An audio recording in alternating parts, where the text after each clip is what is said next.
What's up, gang? What up, though? We back at it. Back at it again. Yes, sir. It's your guys, man. We're back with another episode of the No Hedging Podcast, and I go by the name of Rip 16, the GOAT. And I am Ty, the Jet. Yes, sir.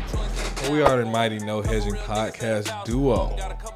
And as you know, it's the playoffs, man. Mm-hmm. It's been getting intense. We done dropped a couple episodes and y'all tapped in. Hope y'all been following. Mm-hmm. Make sure y'all like, share, comment, subscribe. That way you can stay tapped in. So I want you guys to comment more. Yeah. You could subscribe and like. That's cool. Comment more. Yeah. I want to hear feedback. That's what we want. We want a feedback. We want to definitely want that feedback, man. We want to talk to some more NBA enthusiasts. Still looking for the Clippers fans. Yeah. But APB went out, but nothing came back. Yeah. But anyway, yeah, man, we in the thick of the playoffs right now. It's a lot of close-knit series. We getting one of them that's kind of breaking away, but the rest of them are locked in pretty tight. So, yeah. you know, tap in with us. Get in with us so you can make the best informed decisions on your wagers. Please make sure you wager responsibly because we do not pay back bets over here. Just so that you're aware if you haven't already been aware. But, always wager responsibly, and yeah, man, let's get into another episode of the crossover. All right, man. So game one on the slate, we have the Indiana Pacers versus the New York Knicks. Mm-hmm. This will be game 5 that we're looking at next. Now, game 5 of this series, we won't really be concentrating on point spreads over here like that. No, doesn't matter. To me, it doesn't even matter that much. But, I mean, you know, I could just for giggles look it up. But Probably like 3. I'm probably looking more prop this game than I am on actual game totals. I know some guys like over and under numbers and all that good jazz. It's not really my type of wager. But what are your thoughts on tonight's game? Like who you feeling, what you're not feeling? The point spread is 1.5 in favor of the Knicks, just by the way. Yeah. Like I mentioned before, all these minutes from key players, are the Knicks able to sustain that? They was up 2-0 on the Pacers. They protected home court like they're supposed to do. The Pacers did the same thing. It did look kind of one-sided, you know, after on the Pacers game. Yeah, it looked kind of one-sided. A couple injuries, I think, is affecting the New York Knicks. I was just about to say that. OG for sure. He was, you know, being a grinder. You know what I mean? He was an unsung hero. Getting buckets, getting rebounds, playing defense, steals, transition points. Corner threes, knocking down shots. So that was a very important piece to the Knicks' victories in game 1 and game 2. For sure. Now the Knicks, I think they're going back home. They're definitely going to utilize that home crowd for their energy. Once again, Jalen Brunson, he's going to do what he does. But it's ultimately up to the other guys for the Knicks team to show up and help Jalen Brunson. Like, you can't be Josh Hart and have 4 points, right? But they did compensate on that with other guys stepping up to the plate and scoring off the bench. So they're going to need a lot more bench help and bench assistance going forward. If they can get that, then I see the Knicks winning this game. But I think the Pacers, they're playing with a lot of confidence now. And I think, me personally, I think the Pacers win game 5. So, for me, I think the Knicks' injuries are definitely a key component. But this is what I do know about the Knicks. They're very much so next man up team. Like I've said on multiple occasions, they got a little bit of Miami Heat DNA, and just they don't quit. They just keep on fighting. Whoever comes in the game is going to play with the same intensity. They've just developed that culture over there, which is very vital in keeping a good team together. That's Thibodeau style, man. But they did get a couple guys that stepped up. A couple guys who you can make an argument that should have been getting more playing time anyway. Precious Achua, Bogdanovich, Burke. Yep, Alec Burke. Miles McBride been getting a little bit of rotation time. But to me, those guys kind of come in and supplement a little bit of what you get out of OG Anunoby. And also a little bit of the defensive prowess and the intensity that you might get from somebody like a Mitchell, who's also out. So I don't think they're in terrible position. I felt like trying to rotate new players in on the road. They're not new. They've been on a team, but they haven't been getting much playing time. Rotating them into the rotation on the road while you're down 3 players has been a little bit difficult, But I think they do better at home. Me personally, I'm taking the Knicks to win Game 5 at home. I think this is a good bounce back spot. Plus the Pacers are used to playing fast. So I mean, playing with pace, no pun intended, is normal for them. But I just feel like on the road, it might be more turnovers. The Garden is going to be loud. It's going to be a little bit less energy in their favor, of course. So you just going to have to go into a different environment. And I think the role players stepped in and showed that they're capable role players. I feel like Bogdanovich definitely could have been getting more minutes, but I think OG Anunoby has played well. So so just as a default, he hadn't got as many minutes. But Precious Achua, he came in, he did his thing. He won 100% from the field, 6 of 6, 15 points. He made 1 3-pointer, only took 1. He gave you some rebounds, So I mean, what more could you ask for a guy? He only had 2 fouls. What more could you ask for a guy coming in? Hell, that's more production than you got out of Mitchell, to be honest. But I think. And that's good because they needed that production from Hartenstein's minutes. So they definitely needed somebody who could step in and fill that role. Maybe they just need a little bit more defensive prowess and find a way to kind of slow down some of the fast breaks from Indiana to cut it. So, I mean, of course, that means you take care of the ball. You don't commit as many turnovers. Yeah, fast breaks for sure. Fast breaks. Lobs. Yeah. There's been a lot of those. There's been Lob City going around a couple teams that I've been seeing. We're going to get to that later. But, I'm liking the Knicks in this spot, man. I think, of course, it'll be a close game because I think the Pacers have been pushing them really hard. But I don't think they're going to lose 3 games in a row. I just think they play too hard to lose 3 games in a row. Yeah, they play very well at home, but somebody got to lose a home game. Yeah, somebody going to lose Somebody has to lose a home game. Well, not necessarily if it goes 7. Yeah, if it goes 7, no. But if the Pacers want to win the series, they're going to have to they got to win Game 5. I agree. Yeah. So if the Knicks mess around and win Game 5, I think they win this in 7. I still think it's going 7 regardless, though. That's just me personally. I still think it's going 7.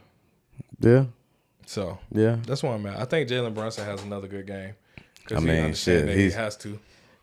It's Mando.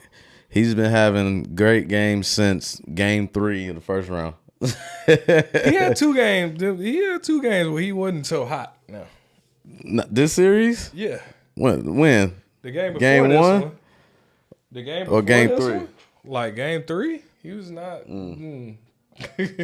He wasn't so hot.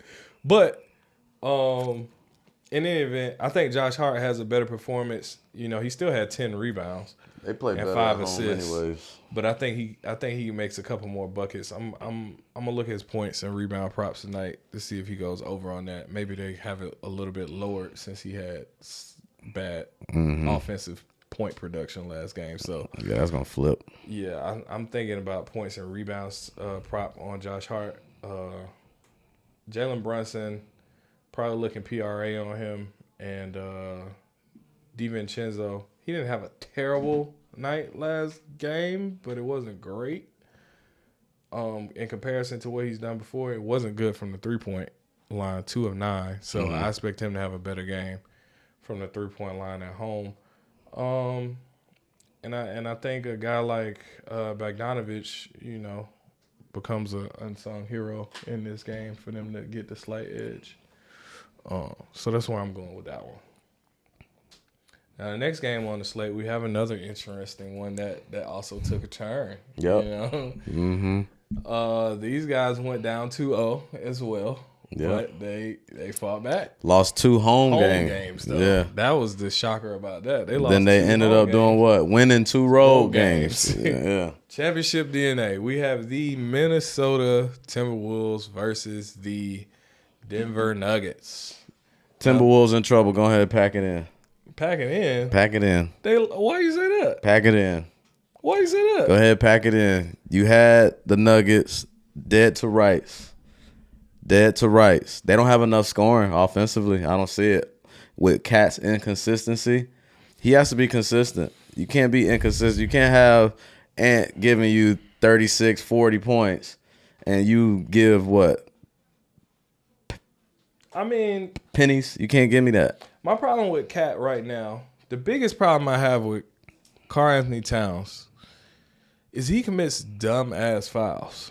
Yeah, he does. He puts himself in foul trouble, like committing fouls on Jokic right past half court. What are you reaching for? Stop. Right. Yeah. Stop trying to create an unnecessary turnover or create a steal when it's not the right opportunity. If you see a passing lane, you might be able to jump. You get a block shot. You get somebody who's carrying the ball kind of wide, and you can do that in the paint when they're in shooting range. But he's committing, I don't know how many fouls he's committed in this series that are like 50 feet away from the fucking basket. Bonehead fouls. Yeah, bonehead fouls. He got to stop. He's getting himself in foul trouble, and he's coming off the court. And I think it's throwing off his rhythm. If he gets to play his normal minutes and stop committing stupid fouls and stop sending them to the line, because what do those fouls do? They add up, and later on in the damn half, it turns into penalty fouls.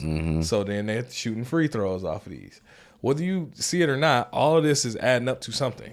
So my thing is with him is if he just controls that, he can have a better rhythm and be better offensive. I think sometimes he's forcing it, trying to make a play happen. Sometimes he's doing some goofy dribbles. I don't like it. You're not a ball handler. Hand it to Anthony Edwards, Mike Conley, hell, Jaden Daniels, anybody else. You and Rudy don't need to be doing that. Not right now. This is the Denver Nuggets, the champs. Yeah. Cut that shit out, man. Like I said, the Wolves in trouble. The Wolves in trouble when they get Aaron Gordon going, when they get Jamal Murray going, and then obviously when Joker's doing 30-point triple doubles, it's gonna be tough. It's gonna be tough. You're gonna have a hard game, but they do have certain things over them, like they can match them size wise. Offensively, no. Offensively, not so much, but at the same time, they can match them size-wise, though. Karl Anthony Towns can give you the same production that you're getting out of maybe a Michael Porter. Plus, he can probably outproduce them because he gets more touches, possibly. But at least he could give you the equivalent production. But Karl Anthony Towns is literally the number 2 on that team. Right. So I don't need him to give me the same amount of production as a number 4 on the opposing team. But I think Michael Porter is like 3, to be honest. But I think he's a 4. Who? Joker, AG, Jamal Murray, Michael. You think Aaron Gordon gets more production than Michael Porter? Absolutely. I think when last time Porter dropped 30 points? How often do Aaron Gordon drop 30 points? Every couple games. Bullshit. Every couple games. He dropped 27, didn't he? But I'm saying he doesn't do that every couple games. Shit, every game that they win, AG's having a good game. LeBron said Michael Porter put them out. That was that series. I haven't seen Michael Porter this series. I see him throwing up bricks. I seen that. What I'm saying to you is, with Michael Porter Jr., right? He has this certain games where he had 4 points. Listen to what I'm saying, though. him and Aaron Gordon will alternate. If Aaron Gordon is going off having 27 points, Michael Porter is going to have a lower scoring game. If Michael Porter is scoring, Aaron Gordon is going to have a lower scoring game. A lot of times, it's not necessarily that Aaron Gordon is just a go-to for the three. It's one of them is going to get it. I think, again, it was Lob City situation. That's the Nugget like style, though.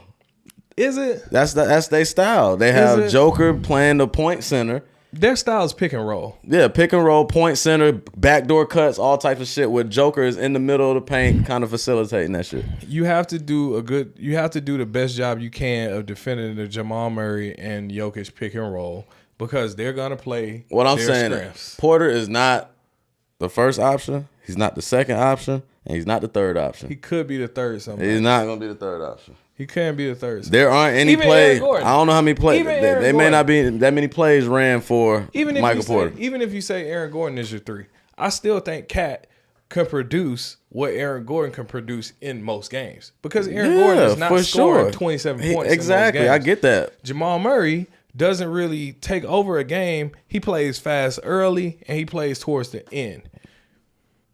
But as far as the overall total production, rebounding, you make that up with Rudy Gobert, what you getting out of Jokic. Points and assists, you can make that up with Ant. Mm-hmm. So to me, and Ant, he was on fire shooting. He had a very good shooting night last game. He was, yeah. So my whole thing is you can match the production, but they have to give that defensive intensity what they had in those first two games, and they have to stop committing stupid fouls to give the Nuggets free points. You can't afford it. You can't afford it against that team, especially now that they've woken the hell up. So if they really want a shot at winning this 3-game series, it's going to start with defensive intensity. But you have the offensive firepower and production. Jaden McDaniels done went off, and he's had 20-something point games too. So, yeah, he might have some quiet nights here and there, but he's capable of doing that as well. So Nikhil Alexander-Walker, he comes in, gives you some production. Mike Conley can give you some production in terms of whatever you need, whether that be assists, whether that be threes, whatever you need. Mike Conley can facilitate that. So I think they have what they need to be able to get it done. And Ant is way more athletic than Jamal Murray. So he can put some clamps and play some defense on some people. Yeah, then the Nuggets, man, they was just shooting. First half, they was shooting 64% from the floor. That's high. Woo. That's high. That's a high field goal percentage, which is not normal. Shoot. So my whole thing is versus the best defense in the playoffs. But they didn't play the best defense they played in those 2 games. In my opinion, I felt like they not closing out enough, and they giving up. They just giving shots that aren't contested enough, not to their capability and to the length that they have as far as their team. Michael Porter, maybe that's one reason Michael Porter in this particular series is not as productive because he shoots over the top of people a lot. And they got length. Yeah. You can't just necessarily raise up and shoot attacking from the inside out, my boy. So I think it starts with them defending that pick and roll a little bit better, and you either need to shut down Aaron Gordon or Michael Porter. If you say it's Aaron Gordon is the guy right now, shut him down. I mean, shit, 11 for 12 from the field, 2 of 2 from 3. I mean, 27 points. He shot over 90% from the field. Yeah, I mean, no. If you got that happening, it's gonna be kind of hard for you to win that game, bro. I'm telling you. You don't get 90% from the field, over 55% from Jokic. Michael Porter, you said had a bad game, but he only took 4 fucking shots. And he shot 50%, so every other shot he made. But that's not enough. But you know what I'm saying? It was enough that night. Yeah, I'm saying for him to be a number 3 on the team, hell nah. But it didn't have to be enough because you also overlooking the fact that Justin Holiday, Reggie Jackson, and Chris Brown ran it on him. We established this last year. You can't let Chris Brown run it. The bench. The bench does it. When you get that type of bench production, you can take a night off. As the 3, I mean, the bench doing his job. Shit. So, in my opinion, I don't think the Minnesota Timberwolves are completely out of this. I think they are definitely in trouble because the Nuggets have woke up, and they are very much so capable of winning 4 games. Nuggets in 7. You think Nuggets in 7? Yeah, since the beginning of the series, I still believe Nuggets in 7. You ain't say this Nuggets I did. in 7. I probably said at the barbershop, but yeah, I did say it. You said that at the barbershop? Yeah, because they was talking about the Timberwolves. I said, nah, Nuggets in 7. No, I had the The Nuggets. Timberwolves I had the Nuggets for the series, but the Timberwolves, they're too young, man. They don't have the experience. It's their first round at it right now. The first go around at it right now. The Nuggets, they've been there. You know what I'm saying? Like, everybody in the world thought the Nuggets was done when you go down 2-0. Series ain't over at 2-0. no, it's not. It was just because they lost 2 home games that alarmed people. Yeah. But, yeah, I do think this is a position where the Nuggets end up winning the series for sure. But I'm not 100% sure about the winning game 5 though. And then they make the most in the quarter buzzer beaters I ever seen. Jamal Murray in front of Kevin Harlan, that was sick. They make the most because Joker had the one in the first quarter. Jamal Murray had the one at the second quarter. Yeah, they knocked down the most in the quarter buzzer beaters, bro. Yeah, I don't understand. Jamal Murray has some of the nastiest buzzer beaters this playoffs out of anybody. Yeah, Jamal Murray made a shot as as Anthony Davis. But here's the thing: unless Cat shows up, because what was his stat line? Not enough. Unless Cat shows up, man, like he wants to play, and is effective, they don't have a shot. 13 points. That's not enough. 5 of 18. 5 of 18. That's awful. He only had 3 fouls. He had 12 rebounds. They need scoring from him. They need scoring, but he was 5 of 18. They need scoring from him. That was more so the issue. He had 27%. You can't have Anthony Edwards dropping 40 every night and you don't help. You need to help that man. If you the number 2, you need to be scoring 25. But look at this, though. They had 11 points from Jaden, 13 from Cat, 11 from Rudy, 15 from Mike Conley, 11 from Naz Reid. They kind of got an even distribution going. Mm-hmm. They only had 2 guys who got in the game who didn't get out of single digits. Slow-Mo only played 6 minutes, so he only had a goose egg. But he only played 6 minutes. And then Nickeil Alexander-Walker only had 2 points. Now, he played 24 minutes. Now, he could do better with 24 minutes, 2 points.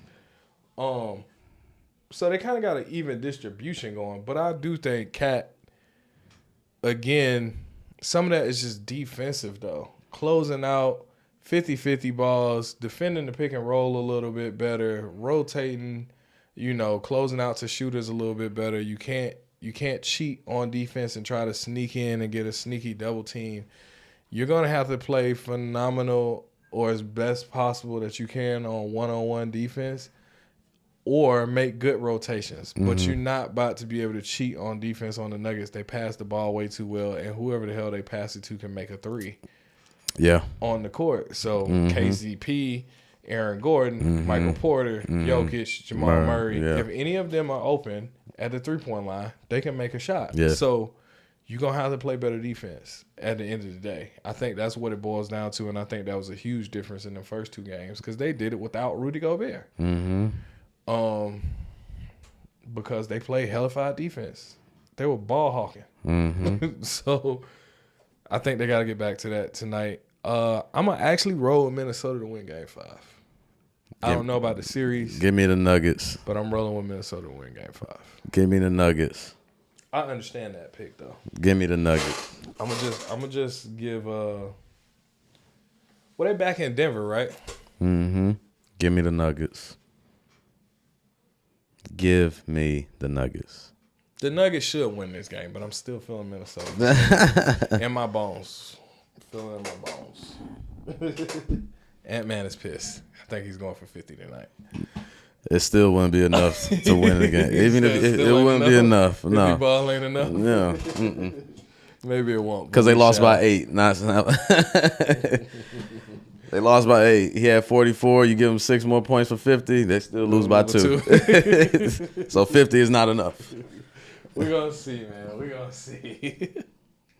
Again. All right. So the next game on the slate, we have the Cleveland Cavaliers versus the Boston Celtics. That series still going on? It's on life support. Okay. So it's about to be over soon. It's probably gonna be over soon. Yeah. Yeah, I mean, we had a Jason Tatum sighting. You know, he had what, 33, something like that. yeah, that was cute. He showed up. He said hello. He said, "I'm here in the playoffs in this series." I don't know if he's just kind of, He's on cruise control. Till yeah, he gets to the finals. You're like, all right, we getting back to the finals. I'll let those guys cook. yeah. That's what it seemed like. Warmed up, and when I get ready, I'll be around. Well, the problem is for the Cavs. We'll talk about it. They don't have enough offense, man. Well, that was hurt. Yeah, I mean, hey, it ain't the Celtics' fault. The Celtics Get that bench right, so when you ready for these injuries, you know what I'm saying. The point of the matter is you don't have enough offense. Well, you got to score points. I mean, you damn sure don't when you have. If they hurt, it is what it is. But in fairness, Darius Garland had 30. What was that game? Karis 1 and 2 LeVert had 19. Evan Mobley had 19. Max Strus had 15. Mm-hmm. And they lost this game by 8 points without Donovan Mitchell and without Jared Allen. Mm-hmm. Now, that's 2 of their top 3 guys. That's fine, but where's that 30 points when Donovan Mitchell is dropping 30? Donovan's getting all the shots. Yeah, still, we need that. We need that. But if you have a guy that's getting most of the shots, of course you're gonna get less shots. So two niggas can't hit 30, can't get 30 points. It's hard. I say that. They It's can. hard. It's hard. It's hard. It's hard. It's hard. It's hard. Yeah. But they're it's only one ball to go around. There's only one. On a regular night, Darius Garland is not getting 27 shots. No, hell no. So hell no. In fairness, he made 12 out of 27. He missed 15 in the motherfuckers. Mm-hmm. But he got you 27, and he had 13 three-point attempts. That's a lot. He only made 13. 4 of them. That was terrible. He didn't have a good percentage. No, awful. And he only took 2 free throws. So my whole thing is on a regular basis, Darius Garland is not getting that many opportunities to shoot. Mm-hmm. 30 points on 27 shots is not exactly phenomenal.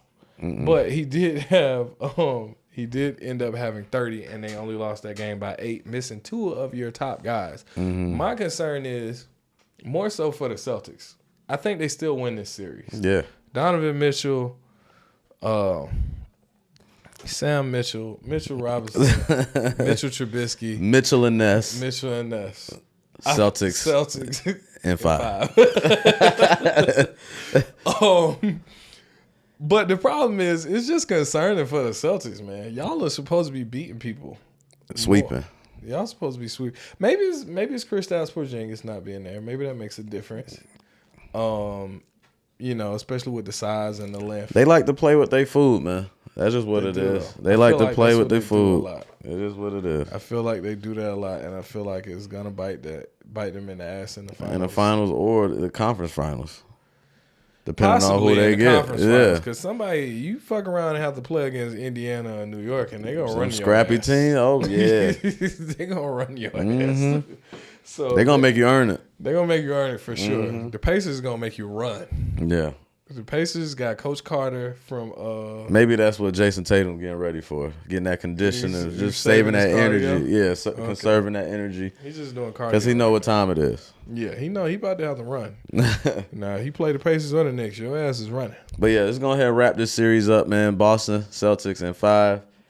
Cavaliers, welcome to the Boston Celtics Invitational. We appreciate you. Appreciate your contribution. Appreciate your effort.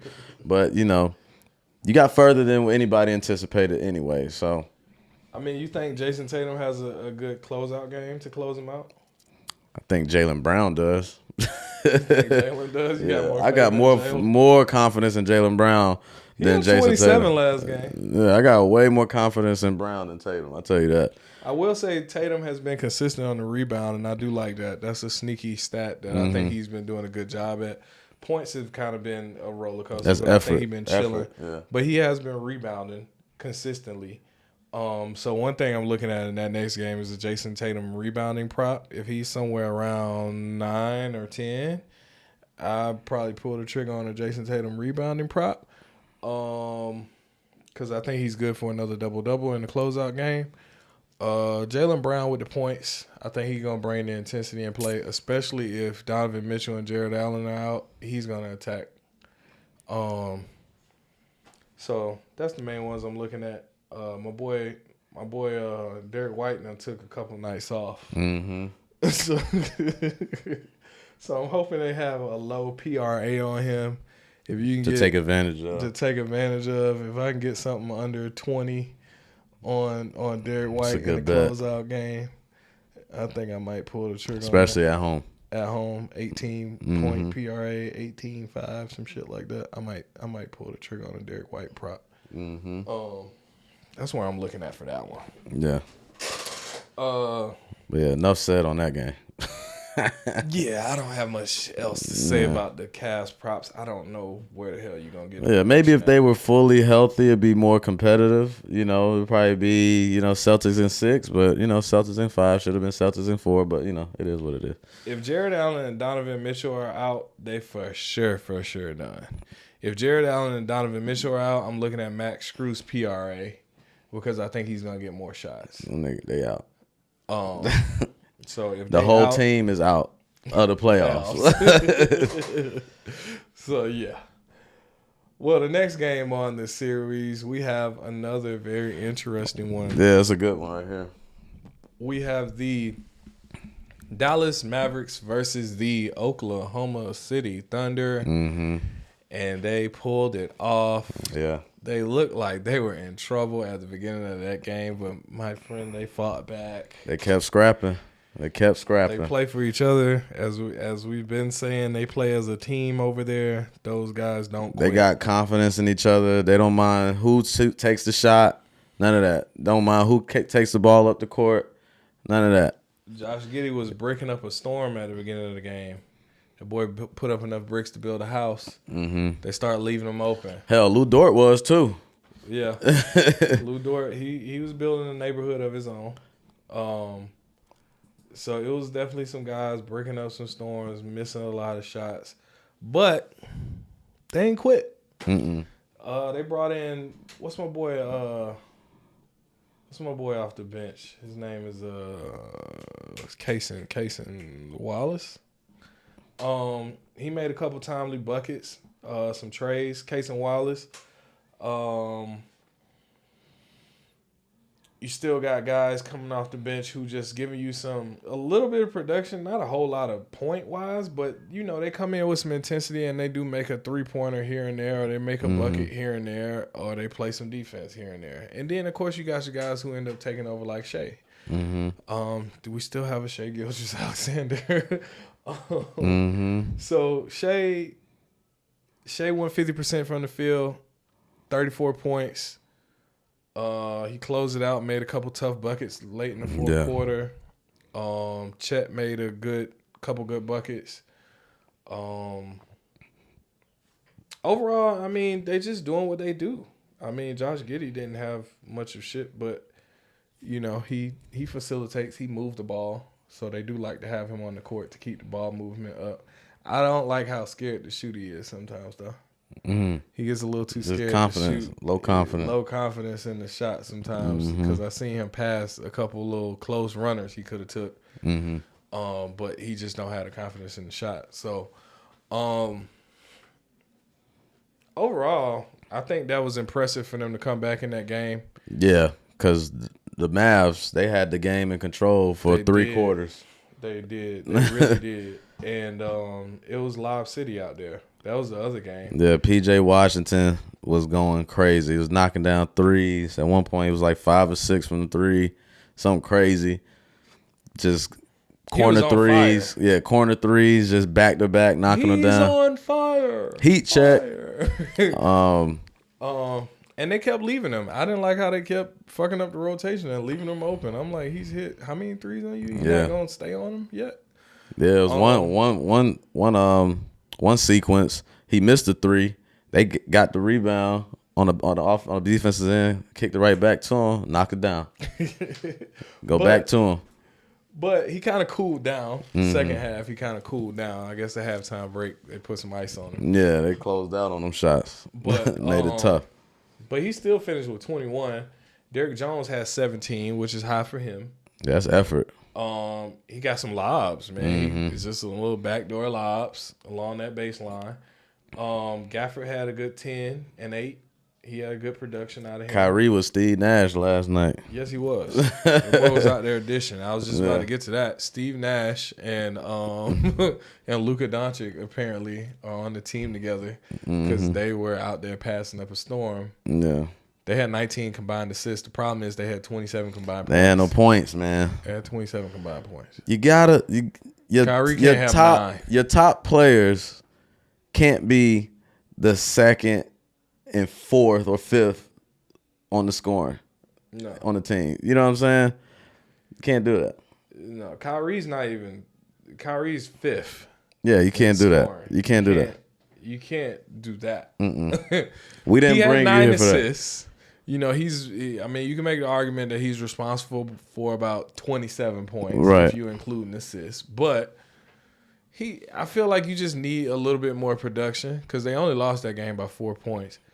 But they had a much larger lead in the beginning of the game. So had you gotten your guys like Luka or Kyrie to give you just a little bit more offensive production in terms of scoring. Luka was 6 for 20 from the field. Yeah, it's not good. I mean, 30% from the field. Oh man, you can't win like that. No, he had 9 more shots than Kyrie and only made 2 more. You can't win like that. But a lot of those was 3-pointers though. I don't care. Knock them down. He did have a little buzzer beater in there. One of those didn't count. I'm gonna give him a little bit of leeway. He had like a 3/4 court 3-pointer that you just throw up there. But anyway, he got to shoot better. I think he need to get more aggressive, man. Go to the paint. I think he needs to go to the paint more. I know he shoots the 3 very well and step back and sidestep and all this and that, but when Luka is controlling the pace of the game and like he got the ball in his hand, it's hard. It's hard for anybody to defend him, especially with his size. So you think he needs to get to the free throw line more? Yeah. Do you think Chet is throwing that off for him? Chet blocked some shots now. Yeah, Chet was shot blocking for sure. That could be a possibility, but he had 4 blocks. So we're not about to act like Chet don't block no shots. But I mean, the Mavs are a bigger team than the Thunder though. Overall, they are a bigger team, but they should take advantage of that. And that's part of what Coach was saying. You know, after their last loss to OKC, he was like, "We're bigger than them, so you need to, body them." Yeah, you need to be physical, attack. Which is why I think all those oops came in. Attacking the paint and getting some close to the rim buckets. But they probably could draw a few more fouls. They probably definitely could. You just need more production out of your stars. Yeah, that's just the end of it. You know what I'm saying? Like, that's unacceptable, man. 30% from the field. We can't have that in less than double digits in points for Kyrie. That's unacceptable. And I say all that to say, Game 5, they fucked up. In a pivotal game. In a pivotal Game 4 where they really could have took a commanding lead on this series, I think they effed up. They really shot the bed. They put themselves behind the 8 ball. Yeah, they shot the bed on that one. So I'm going OKC in Game 5 at home. I'm not. I'm taking the Mavs. You think that? Yeah, they clean it up. Yeah, they clean it up. They clean it up. They lost. They let this one slip away. They had this one in full control. The stars know. Kyrie knows I need to score more. He thought he was gonna be cruise control and be assistant and all that, but that's not what they need. They need more scoring out of Kyrie as well. I'll say this though. The reason why I'm going OKC, they only had 2 guys who had a good shooting percentage and they won that game from behind. Lou Dort went 4-14. That was awful. 3 for 10 from He 3. still scored 17 points. He scored 17 points because he made 6 free throws. Got to the line. And he had 8 rebounds. Jalen Williams had 9 rebounds. Chet has 9 rebounds. Shai Gilgeous-Alexander has 8 rebounds. The other Jalen Williams had 5 rebounds off the bench. When it comes to them being smaller, they're not getting out-rebounded by no crazy amount. No, that's a hustle. That's effort. So they play hard. Yeah. You know what I'm saying? They not getting out-rebounded for real, even though they're a smaller team. Mm-hmm. And 5 out of maybe 7 guys that you use point-wise didn't have a great night production-wise, but they still won the game. Mm-hmm. So to me, them going back home, they're going to play better. Yeah. I think you get better production out of Lou Dort. I think you get a little bit better production out of Josh Giddey. And I think you get better production out of Jalen Williams at home in this game because he went 5 of 19. And I know Jalen Williams is capable of playing better than that. He draws fouls. He makes his free throws. He went 4 for 4. Yeah, he got a nice shot too.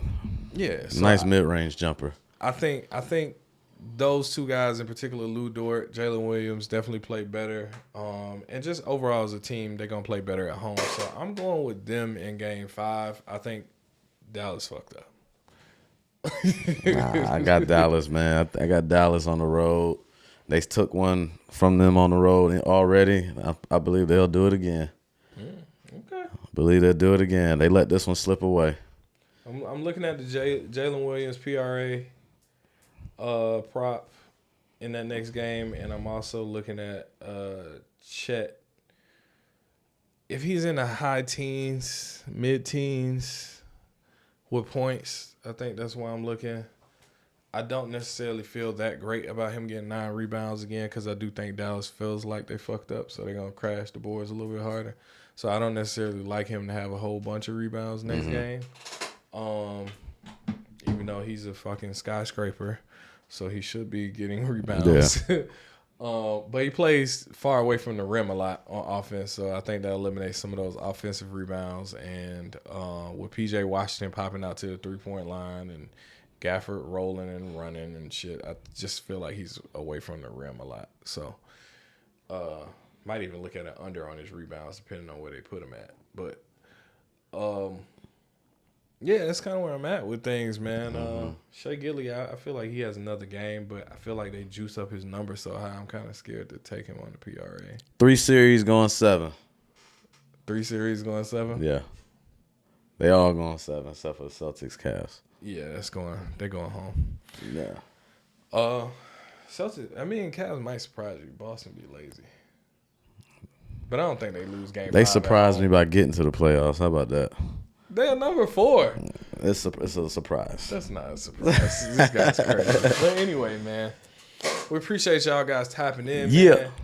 Man. It's some more to come on these series. We ran down what we feeling for the Game 5s, but I feel like Game 6 and Game 7 is gonna be, just more intense games. But I think the stars shine in those last couple games. Once you get to those end of those series, you don't try shit as much. You are sticking to what works. So that means get a ball to Tatum, get a ball to Jaylen Brown, get a ball to Jalen Brunson, give the ball to I don't know who the fuck you get a ball to with the Pacers though. That's because Tyrese Halliburton be all over the place.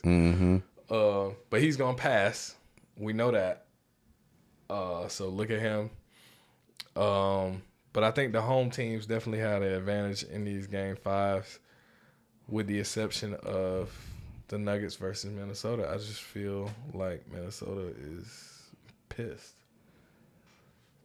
But I don't think they're gonna win the series. So at least not now. I did at one point, but I hope they do.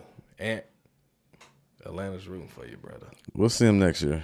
And Atlanta is rooting for you, brother. Yeah. But goddamn it, Jokic is pretty good. I think Shaq pissed him off. But anyway, y'all like, share, comment, subscribe. Make sure y'all stay tuned. Yes, sir. Stay tapped in. Keep showing No Hedging Podcast love. So No Hedging Podcast can keep showing y'all some love. You know what I'm saying? We got some cool stuff coming. Yeah, we got planned for y'all, but we need y'all to be tapped in, engaged, comment, talk to your boys. Yeah. Yeah, man. Anything else you want to tell people? Nah, man. Y'all know what to do. Comment, subscribe, share, the whole 9. And we'll see you in the next episode, man. Peace.